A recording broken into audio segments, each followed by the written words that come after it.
اعوذ باللہ من الشیطان الرجیم بسم اللہ الرحمن الرحیم رب اشرح لی صدری ویسر لی امری واحلل عقدۃ من لسانی یفقهوا قولی ربی زدنی علما ربی زدنی علما ربی زدنی علما اللهم انی اسألک علما نافعا وعملا متقبلا ورزقا طیبا الحمد للہ نحمده ونستعینه ونعوذ باللہ من شرور انفسنا ومن سیئات اعمالنا من يهده الله فلا مضل له ومن يضلل فلا هادي له اللهم ارنا الحق حقا وارزقنا اتباعه وارنا الباطل باطلا وارزقنا اجتنابه اللهم لا سهل الا ما جعلته سهلا وانت تجعل الحزن سهلا اذا شئت الحمد للہ بنعمتہ تتم الصالحات الحمد للہ علی کل حال اللہم ثبتنا عند الموت بلا الہ الا اللہ آمین اللہم آمین۔ انشاءاللہ تعالی آج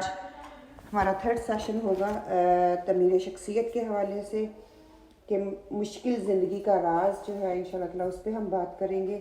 مصیبت میں، مشکل میں، ہر پریشانی میں ہمیں کن الفاظ کا استعمال کرنا چاہیے، اس کے بارے میں انشاءاللہ تعالی ہم بات کریں گے۔ آج کی دعا کیا ہے؟ آپ صلی اللہ علیہ وسلم نے کیا دعا ہمیں سکھائی؟ یہ خوشی کے موقع کے لیے بھی ہے اور غم کے موقع پہ بھی ہے۔ ہم صرف اس کو غم کے موقع پہ استعمال کرتے ہیں۔ یہ ہر ایک مشکل یا پریشانی کی یہ جو ہے نا وہ دعا، اس کو دور کرنے کے لیے دعا ہے۔ ما من مسلم تصيبه مصيبة فيقول ما أمره الله إنا لله وإنا إليه راجعون اللهم آجرني في مصيبتي واخلف لي خيرا منها إلا أجره الله في مصيبته واخلف فالله له خير منها۔ بے شک ہم سب اللہ کے لیے ہیں اور ہم سب اسی کی طرف لوٹ کر جانے والے ہیں۔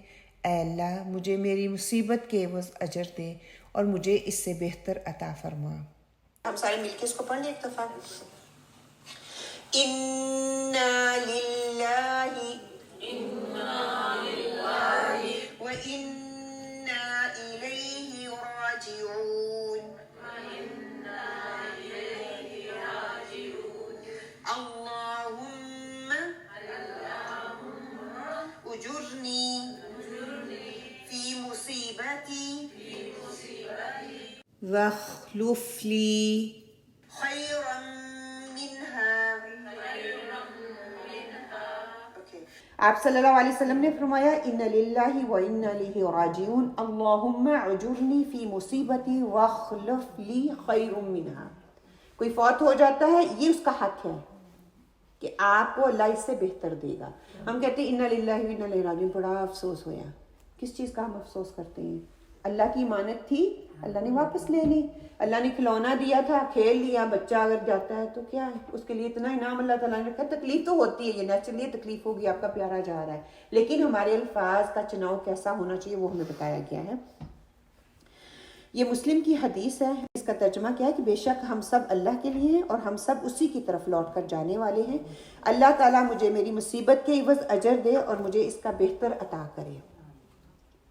حضرت ام سلمہ رضی اللہ تعالیٰ فرماتی ہیں کہ رسول صلی اللہ علیہ وسلم نے فرمایا جب کسی مسلمان کو مصیبت پہنچے اور وہ یہ دعا مانگے جس کا اللہ نے حکم دیا ہے، انا للہ و انا الیہ راجعون اللہم اجرنی فی مصیبتی واخلف لی خیر منہا۔ بے شک ہم سب اللہ کے لیے ہیں اور ہم اسی کی طرف لوٹ کر جانے والے ہیں۔ اے اللہ مجھے میری مصیبت کے عوض اجر دے اور مجھے اس سے بہتر عطا فرما، تو اللہ اس کو پہلے سے بہتر بدلہ دے گا۔ یہ صحیح مسلم کی حدیث ہے 2126۔ کہتے ہیں کہ حضرت ام سلمہ رضی اللہ فرماتی ہیں رسول صلی اللہ علیہ وسلم نے فرمایا جب کسی مسلمان کو مصیبت پہنچے اور وہ یہ دعا مانگے جس کا اللہ نے حکم دیا، انا للہ و انا الیہ راجعون اللہم اجرنی فی مصیبتی واخلف لی خیر منہا، کہ بے شک ہم سب اللہ کے لیے ہیں اور ہم سب اسی کی طرف لوٹ کر جانے والے ہیں۔ اے اللہ مجھے میری مصیبت کے عوض اجر دے اور مجھے اس سے بہتر عطا کر، تو اللہ اس کو پہلے سے بہتر بدلہ جو ہے وہ عطا فرماتے ہیں۔ مسلم کی یہ حدیث ہے۔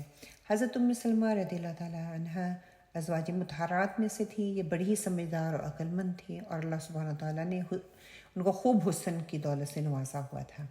حضرت ام سلمہ رضی اللہ تعالیٰ فرماتی ہیں کہ ایک روز میرے شوہر حضرت ابو سلمہ گھر آئے تو بڑی خوشی کے ساتھ مجھے فرمانے لگے کہ میں نے آج آپ صلی اللہ علیہ وسلم سے ایسی حدیث سنی ہے کہ اس سے پہلے کبھی نہیں سنی تھی، اور اس کی وجہ سے مجھے بہت خوشی ہوئی، اور وہ یہ ہے کہ جب کسی مسلمان کو کوئی تکلیف پہنچے اور وہ اِنَّ لِلَّهِ وَإِنَّ إِلَيْهِ راجعون پڑھے اور پھر یہ دعا کرے اللہم اجرنی فی مصیبتی اخلف لی خیر منها، اے اللہ اس مصیبت پر مجھے اجر عطا فرما اور مجھے اس سے بہتر عطا فرما۔ حضرت ام سلمہ رضی اللہ تعالیٰ فرماتی ہیں کہ میں نے یہ دعا یاد کر لی۔ جب ابو سلمہ رضی اللہ تعالیٰ کا انتقال ہوا تو میں نے اِنَّ لِلَّهِ وَإِنَّ إِلَيْهِ راجعون پڑھ کر یہ دعا مانگی۔ دعا تو میں نے پڑھ لی، لیکن میرے دل میں یہ خیال آتا رہا کہ میرے شوہر ابو سلمہ سے بہتر کون مجھے مل سکتا ہے۔ ابو سلمہ تو بہت ہی بہترین شخص تھے۔ اللہ کی قدرت، جب میری عدت پوری ہو گئی تو ایک دن نبی کریم صلی اللہ علیہ وآلہ وسلم تشریف لائے اور آپ صلی اللہ علیہ وسلم نے مجھ سے اپنا نکاح کرنے کی خواہش کو ظاہر کیا۔ میں نے عرض کیا یا رسول اللہ کے نبی آپ صلی اللہ علیہ وسلم سے مجھ سے نکاح فرمائیں گے تو یہ میرے لیے بہت ہی خوشی کی بات ہوگی، اور ایسا بھی نہیں ہے کہ مجھے آپ صلی اللہ علیہ وسلم سے نکاح کرنے کی خواہش نہ ہو، لیکن میرے اندر 3 باتیں جو ہیں کہتی ہیں وہ بار بار آ رہی تھیں۔ ایک تو یہ کہ میں بہت غیرت مند عورت ہوں، کہیں ایسا نہ ہو کہ آپ صلی اللہ علیہ وسلم کی طبیعت کے خلاف مجھ سے کوئی بات ظاہر ہو جائے اور اس کی وجہ سے اللہ کے ہاں جو ہے مجھے عذاب ہو، اور دوسری کہتے ہیں یہ میرے دل میں بار بار چیز آ رہی تھی میری عمر زیادہ ہے آپ صلی اللہ علیہ وسلم سے، اور تیسری بات یہ کہ میں بال بچے والی عورت تھی۔ تو جب آپ صلی اللہ علیہ وسلم کی طرف سے پیغام آیا، آپ صلی اللہ علیہ وسلم نے ارشاد فرمایا کہ میں اللہ تعالیٰ سے دعا کرتا ہوں کہ اللہ تعالیٰ تمہاری بیجا غیرت کو دور فرما دے۔ عمر اگر تمہاری زیادہ ہے تو میں بھی چھوٹی عمر کا نہیں ہوں، میری عمر تم سے زیادہ ہے، اور رہا اولاد کا مسئلہ تو تمہاری اولاد میری اولاد ہے۔ حضرت ام سلمہ رضی اللہ تعالیٰ عنہ فرماتی ہیں کہ میں نے پیغام نے نکاح کو قبول فرمایا اور میرا نکاح اللہ کے نبی محمد صلی اللہ علیہ وسلم سے ہو گیا، اور مجھے اللہ تعالیٰ نے اس دعا کی برکت سے میرے شوہر سے بہتر شوہر یعنی کہ کائنات کے سردار جناب محمد صلی اللہ علیہ وسلم عطا فرما دیے۔ اس دعا کی اتنی فضیلت ہے کہ کوئی ہمیں بھی مشکل آئے، پریشانی آئے، زندگی میں اتار چڑھاؤ آئیں تو فوراً سے اِنَّ لِلَّهِ وَإِنَّ إِلَيْهِ راجعون پڑھیں اور اللہ تعالیٰ سے اچھے کی امید رکھیں۔ دوسری بات یہ بھی ہے کہ ہم نے ایک اِنَّ لِلَّهِ وَإِنَّ إِلَيْهِ راجعون کلمے کو ایسے سمجھ لیا ہے کہ کوئی فوت ہوگا تو تبھی ہم اس کلمے کو پڑھیں گے۔ ہمیں یہاں پہ ترغیب یہ دی جا رہی ہے، بتایا یہ جا رہا ہے کہ ہر موقع پر، خوشی کے موقع پر، غم کے موقع پر آپ لوگ یہ دعا مانگے، ان بے شک للہ اللہ کے لیے ہے، یعنی کہ اللہ ہمارا مالک بھی ہے، وہ ہمارا خالق بھی ہے، اور جب کوئی مالک ہوتا ہے تو اس کو ہر اختیار حاصل ہوتا ہے کہ وہ جب چاہے جو چاہے وہ کر لے، جب وہ چاہتا ہے اس کی چاہ ہوتی ہے، اس کی مرضی ہوتی ہے تو وہ ہمیں زندہ رکھتا ہے، دنیا میں نیکیوں کے مواقع دیتا ہے، جب وہ چاہتا ہے تو ہمیں واپس لے جاتا ہے۔ جب ہم کہتے ہیں للہ ہی کہ ہم اللہ ہی کے ہیں، ایک دل کو سکون سا مل جاتا ہے نا کہ جب ہم کہتے ہیں کہ بے شک ہم اللہ کے پاس جا رہے ہیں، یہ اللہ کے لیے ہیں، وَإِنَّ إِلَيْهِ راجعون، اور بے شک ہمیں اسی کی طرف لوٹنا ہے۔ چھوٹی سی مثال میں آپ کو دیتی ہوں کہ آپ کی بیٹی آپ کے بغیر نہیں رہتی، آپ سے بہت پیار کرتی ہے، آپ کو آگے پیچھے جانے نہیں دیتی، اگر آپ تھوڑا سا آگے پیچھے ہوتے تو بہت روٹتی ہے۔ آپ اس کو کہتے ہیں کہ ابھی تو میں اپنی امی کے پاس جانے لگی ہوں اور 2-3 ہفتوں کے بعد میں واپس آ جاؤں گی، تو آپ کو آپ کی امی مل جائے گی، میں اپنی امی سے ملاتی ہوں، تو وہ خوش ہو کر کیا کہے گی، اس کو امید ہے کہ میری ماں جو ہے 2 ہفتے کے بعد واپس آ جائے گی، میری امی میرے پاس واپس آ جائے گی، امی بھی مجھے مل جائے گی، تو اس کو تھوڑی سی تسلی ہو جاتی ہے نا بچے کو۔ اس طرح جب کوئی دنیا سے جا رہا ہوتا ہے تو ہمیں اس بات کا یقین ہونا چاہیے آج اس کی باری ہے، اور کچھ دنوں کے بعد، کچھ دیر کے بعد، کچھ مہینوں کے بعد، کچھ سالوں کے بعد ہم بھی جانے والے ہیں، میں بھی جا کے ان سے ملوں گی۔ اسی طرح اللہ تعالیٰ ہمیں اس دنیا میں بھیجا تو زندگی کا سامان دیا، ہمیں نفس دیا، ہمارا دل دیا، ہمیں روح دی، ہمیں عقل دی، یہ سامان دیے کہ جس کے ساتھ ہماری زندگی چلتی ہے۔ کچھ چیزیں نفس کے ذریعے ہوتی ہیں اور کچھ چیزیں قلب جس کو کہتے ہیں نا ہم دل کے ذریعے، کچھ روح اور عقل کے ذریعے۔ اللہ نے جسم دیا وہ خاک میں چلا جائے گا. کیوں؟ کیونکہ وہ مٹی سے بنا ہے. باقی چیزیں اللہ کے ہاں چلے جائیں گی. مثال کے طور پر روح اللہ کی طرف سے آئی ہے تو اللہ کی طرف لوٹ جاتی ہے, اللہ کی طرف پرواز کر جاتی ہے. جسم مرتا ہے, خاک ہو جاتا ہے, روح نہیں, روح جسم سے نکل جاتی ہے. اور جسم مر جاتا ہے, روح نہیں مرتی, وہ واپس اللہ کی طرف چل جاتی ہے کہ اللہ کی امانت تھی, اللہ کی طرف سے آئی سی, اللہ کی طرف واپس چلے گی. جہاں سے آئی تھی وہاں پہ واپس لوٹا دی ہے. دیکھیے جسم اور روح دو چیزیں ہیں. جسم کو آپ آنکھوں سے دیکھتے ہیں, اس کو آپ مٹی میں دفن کر دیتے ہیں تو وہ تھوڑے عرصے بعد مٹی ہی ہو جاتا ہے, مٹی میں مل جاتا ہے. روح کو کبھی دیکھا بھی نہیں, بس وہ اللہ کی طرف سے آتی ہے, اللہ ہی کی طرف پرواز کر جاتی ہے. سبحان اللہ. مثال کے طور پر کوئی گاڑی لی, کرائے پر ہم لیتے ہیں نا گاڑیاں, جیسی لیتے ہیں ویسے ان کو واپس لوٹاتے ہیں. اس کو کرپٹ کر کے, گندی کر کے تو نہیں نہ دیتے, جیسی حالت میں لی ہے ویسی حالت میں اس کو واپس کرتے ہیں. اسی طرح روح ہے, اللہ نے ہمیں روح دی, وہ چاہتا ہے کہ روح میں نے جیسی اس کو روح دی تھی مجھے ویسی ہی واپس لوٹا. اسے کرپٹ کر کے, اسے داغدار کر کے, اسے خراب کر کے نہ لوٹا. جس طرح روشن, منور, پاکیزہ, طاقتور, چمکتی دھمکتی تیرے اندر میں نے ڈالی تھی نا, ویسی روح مجھے واپس لوٹا. اسی طرح عقل ہے.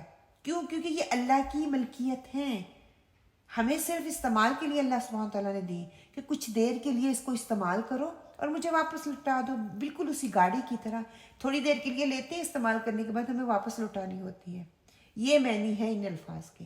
ہم صرف ان الفاظ کو نا ہم لوگوں نے خاص موت کے مقام پر رکھ لیا. کوئی فوت ہو جاتا ہے تو ہم اس کو پڑھتے تو کہتے ہیں کہ حق ادا ہو گیا. نہیں, ہمیں کہا تو یہ جا رہا ہے کہ ان الفاظ کو اپنی زندگی میں لاؤ تاکہ تقویٰ حاصل ہو. جو امانتیں اللہ نے دی ہیں, ٹیمپریرلی ہیں, استعمال کرو, وہ ان سب کا حساب بھی لے گا. مزہ تو تب ہے جب ہم ان کلمات کو خوشی میں استعمال کریں. مثال کے طور پر کسی کی شادی پر آپ جا رہے ہیں, وہاں پر ڈھول بج رہے ہیں, گانے بج رہے ہیں, تماشا ہو رہا ہے, تو تب پڑھیں انا للہ و انا الیہ راجعون. میں ایک واقعہ سناتی ہوں جو مجھے بہت انسپائر کرتا ہے. دو دوست ہوتے ہیں, وہ شادی پہ جاتے ہیں, وہاں پہ ایسا ہی ماحول ہوتا ہے. ایک دوست جب جا رہے ہوتے ہیں تو ان دونوں میں سے ایک بولتا ہے انا للہ و انا الیہ راجعون. دوسرا دوست فوراً سے اس کو کہتا ہے کہ کیا تم پاگل ہو, تم اس موقع پہ یہ پڑھ رہے ہو انا للہ و انا الیہ راجعون, تمہیں پتہ ہے یہاں پہ کسی کا انتقال ہے, ہم تو شادی پہ آئے ہیں. دوست کہنے لگا میں تو اللہ کا بندہ ہوں, مجھے اس دنیا سے کچھ لینا دینا نہیں ہے, میں نے بھی واپس چلا جانا ہے اللہ کے پاس, اور میرا ان لوگوں سے کوئی تعلق نہیں ہے. ہمیں تو ان الفاظ کا استعمال دکھ میں بھی سکھایا گیا اور خوشی میں بھی بتایا جاتا ہے. کبھی کبھی اپنے لیے پڑھ لیا کریں, دوسروں کے لیے ہم نے صرف اس کو رکھا ہوا ہے کہ پڑھ لیتے ہیں, لیکن کبھی کبھی خود کو بھی یہ احساس دلوائیں کہ مجھے بھی ایک دن اس فانی دنیا کو چھوڑ کے جانا ہے, میں اس دنیا کا حصہ نہیں ہوں, اللہ تعالیٰ نے مجھے تھوڑی دیر کے لیے بھیجا ہے, میں واپس اس کی طرف جاؤں گا. شوہر سے بات کریں تو نہ مانے, پڑھ لیں انا للہ و انا الیہ راجعون. بچوں سے بات کریں, بچے بدتمیزی کریں, بات نہ سنیں, پڑھیں انا للہ و انا الیہ راجعون, اللہ کی طرف سے آئی ہوں, اللہ کی طرف لوٹ جانا ہے. بیوی کہنا نہ مانے تو کہہ دیں انا للہ و انا الیہ راجعون. کوئی میسج پڑھیں, بات اچھی نہ لگے, کسی نے آپ کا دل دکھا دیا ہے, پڑھ لیں انا للہ و انا الیہ راجعون. یہ مطلب یہ ہر موقع کے لیے, ہر ایسی سچویشن کے لیے جس سے آپ کو تکلیف پہنچے, جس سے آپ کو دکھ پہنچے, آپ کو کوئی چیز ناگوار لگے, تو آپ پڑھیں انا للہ و انا الیہ راجعون. حضرت ابو ہریرہ روایت کرتے ہیں, آپ صلی اللہ علیہ وسلم نے فرمایا جب کسی شخص کے جوتے کا تسمہ بھی ٹوٹ جائے تو اسے چاہیے کہ انا للہ و انا الیہ راجعون پڑھے, کیونکہ یہ ایک مصیبت ہے. اسی طرح حضرت عبداللہ بن عباس رضی اللہ تعالیٰ سے روایت ہے, آپ صلی اللہ علیہ وسلم نے فرمایا میری امت کو ایک ایسی چیز دی گئی ہے جو پہلی امتوں کو میں سے کسی کو نہیں دی گئی, وہ چیز مصیبت کے وقت انا للہ و انا الیہ راجعون پڑھنا ہے. ایک مرتبہ نبی کریم صلی اللہ علیہ وسلم کا چراغ بجھ گیا تو آپ نے انا للہ و انا الیہ راجعون پڑھا. عرض کی گئی کیا یہ بھی مصیبت ہے؟ ارشاد فرمایا جی ہاں, اور ہر وہ چیز جو مومن کو اذیت دے وہ اس کے لیے مصیبت ہے اور اس پر اجر ہے اس کے لیے. حضرت ابو موسیٰ اشعری رضی اللہ تعالیٰ سے روایت ہے, فرماتے ہیں کہ جب کسی مومن بندے کا کوئی بچہ مرتا ہے تو اللہ سبحانہ و تعالیٰ اپنے فرشتے ملک الموت سے کہتے ہیں کہ اور ان کے معاون فرشتے ان کے ساتھ ہوتے ہیں، ان کو فرماتا ہے کہ تم نے میرے بندے کی بچے کی روح قبض کی. وہ عرض کرتے ہیں ہاں اللہ سبحانہ تعالیٰ فرماتے ہیں تم نے اس کے دل کا پھل یعنی کہ لخت جگر لے لیا، اس کی جان کا ٹکڑا لے لیا. وہ عرض کرتے ہیں کہ جی ہاں. پھر اللہ سبحانہ تعالیٰ نے ان سے اللہ سبحانہ تعالیٰ فرماتے ہیں کہ اس حادثے پر میرے بندے نے کیا کہا. وہ عرض کرتے ہیں اس نے تیری تعریف کی اور اِنَّ لِلَّهِ وَإِنَّ إِلَيْهِ راجعون پڑھا. اور اس کے بعد اللہ تعالیٰ فرماتے ہیں میرے بندے نے جنت میں ایک بڑا گھر بنا دو اور اس کا نام بیت الحمد رکھ دو، کہ اس نے اللہ کا شکر ادا کیا، اس نے واویلا نہیں کیا، اس نے آہوزاری نہیں دکھائی، اس نے ادھر ادھر کے الفاظ نہیں بولے، منہ سے ایسے الفاظ نہیں نکالے، بلکہ اللہ کی رضا پہ وہ راضی ہو گیا. اللہ کی امانت سمجھی تھی، اللہ نے امانت دی، کچھ دیر کے لیے کھیلنے کے لیے کھلونا دیا، پھر واپس لے لیا. اس میں میرا تو کوئی کمال ہی نہیں ہے. ابو ہریرہ روایت کرتے ہیں، فرماتے ہیں کہ آپ صلی اللہ علیہ وسلم نے فرمایا 4 قسم کے لوگ جنت کے مقدس باغات میں ہوں گے. ایک وہ جو بغیر کسی شک کے لا الہ الا اللہ کو تھامے رہے، دوسرا وہ جو نیکی کر کے خوش ہو اور اس کی نیکی کی توفیق ملنے پر اللہ تعالیٰ کی حمد بیان کرے، تیسرا وہ جو گناہ ہو جائے تو غمگین ہو اس پر استغفار کرے، اور چوتھا وہ جو مصیبت آئے اِنَّ لِلَّهِ وَإِنَّ إِلَيْهِ راجعون کہے.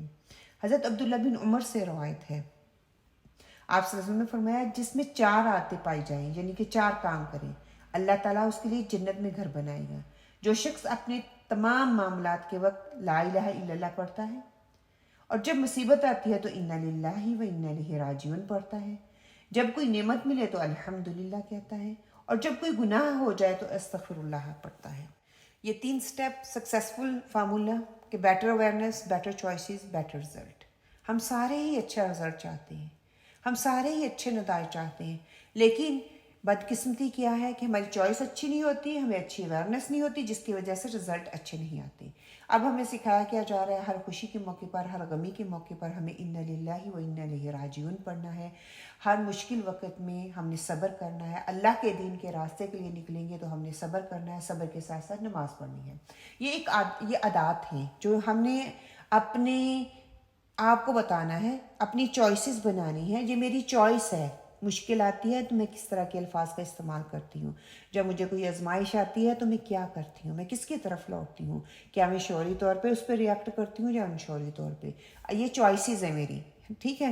اگر میری بیٹر چوائس ہوگی، اویئرنیس کے ساتھ ہوگی، تو مجھے اچھی اویئرنیس ہوگی، اچھا ایسا حالات آ گیا تو اس پہ میں نے کیا کرنا ہے، اس پہ چوائس بنانی ہے. اچھے سے میں نے ریئیکٹ کرنا ہے یا برے طریقے سے، اللہ کا شکر ادا کرنا ہے یا اللہ کی ناشکری کرنی ہے، اس پہ میں نے صبر کرنا ہے یا میں نے بے صبری کا مظاہرہ کرنا ہے.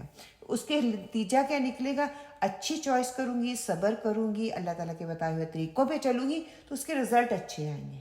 اور اگر نہیں کروں گی تو اس کے رزلٹ برے آئیں گے. تو شیطان کا طریقہ ہوگا، وہ شیطان کو کیا کرے گا، دوزخ میں لے جانے والے کام کروائے گا. اس کو پتہ چل جائے گا یہ اس انسان کی کمزوری ہے، اس کو چوائسیز اویئرنیس ہی نہیں ہے، اس کو چوائسیز ہی بنانی نہیں اچھی آتی، تو اس کے رزلٹ بھی اچھے نہیں نکلیں گے. جب کوئی کسی کو بات بتاتے ہیں یا سمجھاتے ہیں، اس پہ ریئیکشن کرتے ہیں تو اس کا کیا ہوتا ہے، اچھا ریئیکشن یا برا ریئیکشن. جب اچھا ریئیکشن ہوتا ہے تو وہ کیسا ہوتا ہے آپ یہاں پہ بتائیں گے، جو برا ہوتا ہے تو وہ کیسا ہوتا ہے. آپ نے بچوں کو بتانا ہے اچھے ریئیکشن میں اور برے ریئیکشن میں دونوں کا رزلٹ کیا ہوتا ہے. بچے کو سمجھا رہی ہے نا، کوئی بات بچہ کوئی بری کام کر رہا ہے، آپ نے اس کو سمجھانا ہے. اس کے 2 طریقے ہو سکتے ہیں نا، ایک اچھے طریقے سے اور ایک برے طریقے سے، ایک شاؤٹ کر کے ایک پیار سے. دونوں کے رزلٹ مختلف ہوں گے نا. یہ کس کے اختیار میں ان کو زیادہ لانگ ٹرم تک سمجھ رہتی ہے اور آرام سے وہ سمجھ لیتے ہیں. جتنے آپ غصے سے جتنا مار کے سمجھاؤ وہ تو ایک دفعہ تو سمجھ ڈر کے بیٹھ جائے گا، لیکن پھر وہ اس کے سائڈ افیکٹ زیادہ ہوں گے کہ پھر وہ زیادہ ہی جیسے کہہ لو کہ اپنی تیر سے ہو جاتی ہے، بہت نہیں ہوتی. ایک دفعہ تھپڑ لگ گیا بس ٹھیک ہے، دوبارہ لگ جائے گا ٹھیک ہے، کچھ پرواہ نہیں ہوتی. جیسے ہم اتنا پیار سے سمجھائیں گے ان کو زیادہ ذہن میں یار یہ ہمیں پتہ بھی ہے ان کی فیکٹ کیا، اس کے کانسیکوینسز کیا ہوں گے اچھے اور برے کے. لیکن اس وقت میں کیا کرتی ہوں یہ دیکھنے کی بات ہے، یہ کنٹرول کی بات ہے نا. اس وقت یا میں تھپڑ دکھاؤں گی، اور دیکھنا جس بچے کو تھپڑ دکھاتے ہیں نا وہ آگے کسی اور کو بھی تھپڑ دکھا رہا ہوتا ہے. اب یہ دیکھنا، کیونکہ بچے آپ کی کاربن کاپی ہوتے ہیں.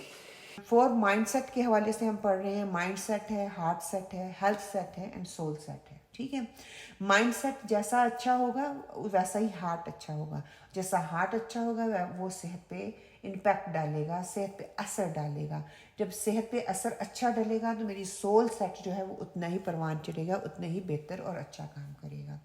پھر ہماری ذمہ داریوں کے حوالے سے ہمارے تقاضے جو ہیں اس پہ ہم نے بات ہم کر رہی ہیں پچھلے 4-5 ویک سے کہ ظلم کیا ہے. کہ کسی بھی کرائٹیریا میں اپنے آپ کو رکھوں گی, وہ اللہ تعالیٰ کے احکامات ہیں. وہ ایک ماں ہونے کے ناطے, ایک بہن ہونے کے ناطے, ایک بیوی ہونے کے ناطے میری ذمہ داریاں ہیں. ایک بیٹی ہونے کے ناطے میری ذمہ داریاں ہیں. میں ان کو کس لیول پر نبھا رہی ہوں. اگر تو میں ان تمام فرائض کو بخوبی انجام دے رہی ہوں, اپنے تقاضے پورے کر رہی ہوں, تو وہ عدل کا لیول ہوگا. اور اگر نہیں میں پورے کر رہی تو وہ ظلم کا لیول ہوگا. اللہ تعالیٰ کو مطلوب منیمم عدل ہے, اور اگر میں عدل نہیں کر رہی تو میں ظلم کر رہی ہوں.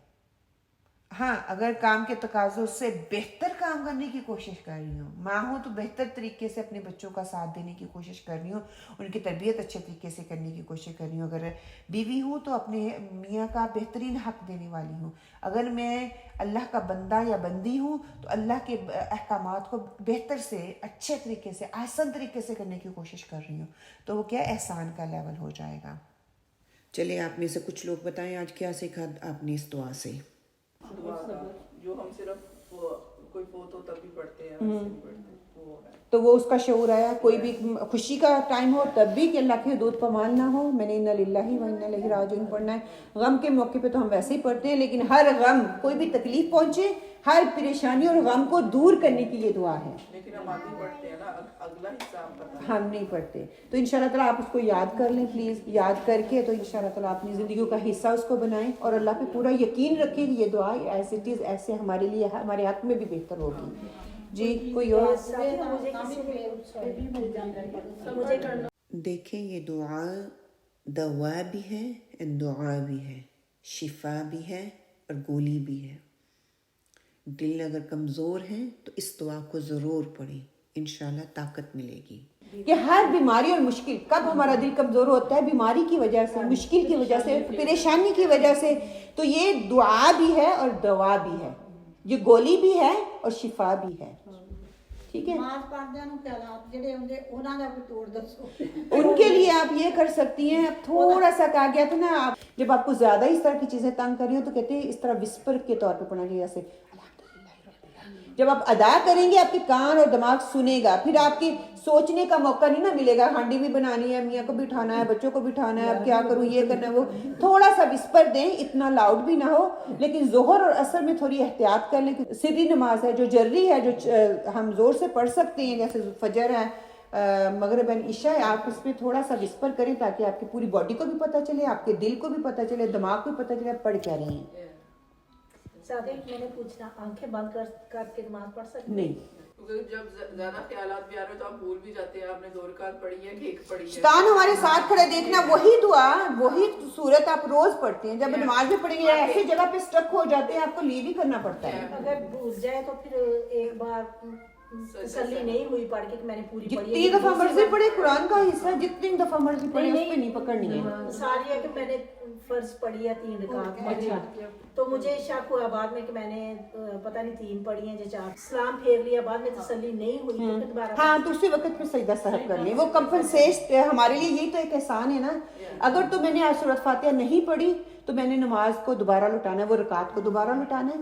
اور اگر میں نے ساری پڑھ لی, آپ کو لگا پتہ نہیں 2 پڑھی ہیں 3 پڑھی ہیں, تو آپ نے آپ صلی اللہ علیہ وسلم نے کیا کہا تھا, اگر 2 ہے نا جو کہ ریکوائرمنٹ کو پورا کر رہا ہے, 3 جو ہے شک میں ڈال رہا ہے نا, 2 آپ کی ریکوائرمنٹ کو پورا کر, 2 لے لیں, تیسری رکعت پڑھیں اور پھر سجدہ سہو کریں. کمی پیشی کے لیے, ہاں کمی پیشی کے لیے, ذاتی کے لیے. کہ کوئی فرض رہ جائے تو اس کو دوبارہ نماز. ہاں جی, فرض کی شرائط ہے نا, فرض کی بھی آگے شرائط ہیں. اگر سورۃ فاتحہ نہیں پڑھا, اگر آپ نے رکوع نہیں کیا, اگر آپ نے سجدہ نہیں کیا, تو پھر آپ کو پوری رکعت لٹانی پڑے گی.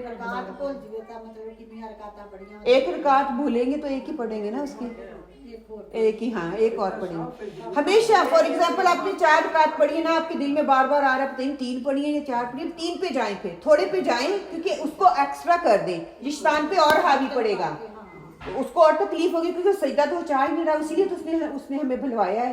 تو پھر کیا کہا گیا، اس کے اوپر اور بھاری کریں، 2 سجدے ایکسٹرا ہو جائیں گے، 1 رکعت ایکسٹرا پڑھی جائے گی، زیادہ عبادت ہو جائے گی. وہ تو اس کو بھاری پڑ گیا نا ہمیں بھلوانا بھی. اور ایک ہمارا اپنا نفس ہی ہمارے اوپر ہوتا ہے، پتہ نہیں شیطان ہوتا بھی ہے کہ نہیں، ہمارا اپنا نفس ہی ہمیں اس طرح کر رہا ہوتا ہے. Do you understand Urdu? Yeah. Can you tell anything what you learned? Anything specific?